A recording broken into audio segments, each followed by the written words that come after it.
Asan yung LTMS portal mo, brother? May portal ka ba? Wala kasi hindi nga pinagkataon.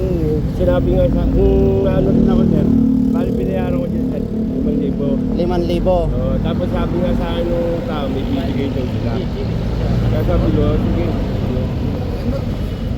Kasi kailangan nating Kasi sir, i-verify.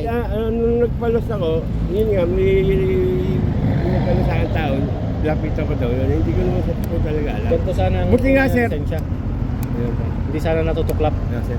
Buti nga sir, nalalaman yan, kahit maaari, nalaman ko sir. O ayan o. Making fee. Di sir, ano yata yun? 5,000 ang binayaran mo. Sir. Tapos anong nangyari sa transaction nyo? Binigyan ka lang ng ganito. Oo, ganyan sir. Hindi ka nag-exam, hindi ka nag-test drive. Sir.